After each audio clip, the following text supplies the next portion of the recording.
The streets were slick with the entrails of the fallen, the pavement glistening like a wet, crimson canvas. The air reeked of death, a noxious stench that clung to every surface like a bad omen. The once thriving metropolis was now a desolate, post-apocalyptic wasteland, overrun by the undead hordes. Sergeant Thompson crouched behind a barricade, his rifle at the ready as he scanned the horizon for any sign of movement.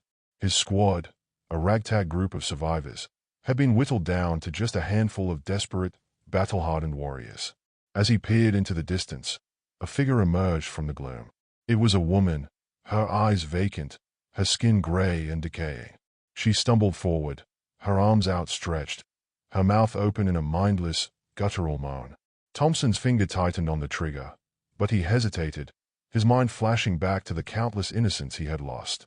He had seen his friends, his family, his entire world torn apart by the undead hordes.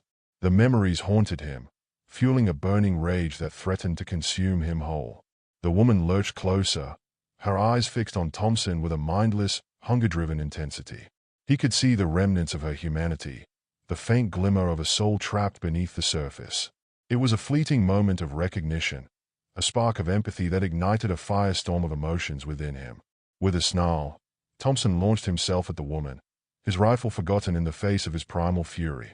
He tackled her to the ground, his hands closing around her throat as he squeezed the life from her undead body. The woman's eyes bulged, her face purpling as Thompson's grip tightened, his fingers digging deep into her rotting flesh.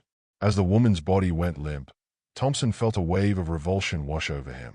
He stumbled back, his eyes scanning the horizon as the undead hordes closed in. The streets were a sea of chaos, a maelstrom of blood and terror that seemed to stretch on forever.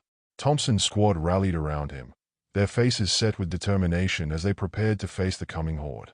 They were a ragtag group, armed with little more than their wits and their courage. But they had something that the undead did not: their humanity. As the zombies closed in, Thompson's squad unleashed a withering hail of gunfire, their bullets tearing through the undead ranks like a scythe through wheat. The streets ran red with blood, the pavement slick with the entrails of the fallen. But for every zombie that fell, two more rose to take its place. The undead horde seemed endless, a tide of death that threatened to consume the last remnants of humanity. Thompson's squad fought on, their ammunition dwindling, their bodies battered and bruised. In the end, it was just Thompson, his rifle empty, his body broken. He stood alone, surrounded by the undead, his eyes scanning the horizon for any sign of hope. But there was none. The world was gone, consumed by the very evil that had destroyed it. As the zombies closed in, their jaws open wide, Thompson felt a sense of peace wash over him. He had fought to the end, his humanity intact, his soul unbroken. And as the undead hordes dragged him down into the abyss, he knew that he would never be one of them, his spirit trapped forever in a living hell of blood and terror. Thompson's vision began to blur as the zombies closed in, their faces twisted in a grotesque grimace. He felt a hand grab his ankle, pulling him down into the abyss. He tried to kick free, but it was too late. The zombies dragged him down, their bodies a blur as they tossed him into the fray. Thompson landed hard on the pavement, his head spinning. He tried to sit up, but a zombie's foot came crashing down on his chest, pinning him to the ground. The zombie's face loomed over him, its mouth open wide in a ravenous snarl. Thompson's eyes widened as the zombie's jaws closed around his arm, its teeth sinking deep into the muscle. He screamed in agony as the zombie's grip tightened, its jaws crushing the bone. Just as all hope seemed lost, a bullet ripped through the zombie's skull, sending it crashing to the ground. Thompson's arm went limp, his vision fading to black. When he came to, Thompson was lying in a makeshift hospital, his arm bound to his chest in a tangle of bandages and splints. A figure leaned over him, its face obscured by a mask. "Welcome back, Sergeant," the figure said, its voice muffled by the mask. "We've been waiting for you." Thompson's eyes narrowed as he struggled to sit up. "Who are you?" he growled, his voice rough from disuse. The figure didn't respond, instead pushing Thompson back onto the bed. "You're safe now, Sergeant," it said. "You're among friends." Thompson's gaze narrowed as he took in the makeshift hospital. There were other survivors, all of them bandaged and bruised, but alive. Thompson's heart swelled with hope as he realized that there might be a way to rebuild, to start anew.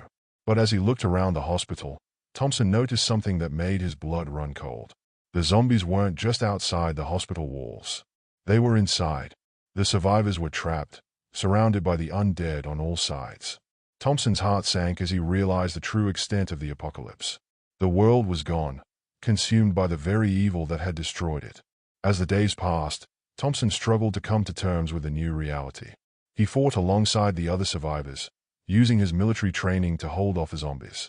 But despite their best efforts, the hospital was eventually overrun. Thompson was one of the few survivors to escape, fleeing into the unknown as the hospital burned behind him. He stumbled through the ruins, his eyes scanning the horizon for any sign of hope. And then, he saw it. A glimmer of light on the horizon. A beacon of hope in a world gone mad. Thompson's heart swelled with determination as he set off towards the light, ready to face whatever horrors lay ahead. But as he walked, Thompson couldn't shake the feeling that he was being watched. The zombies might be dead, but the true enemy was still out there, waiting for its next victim.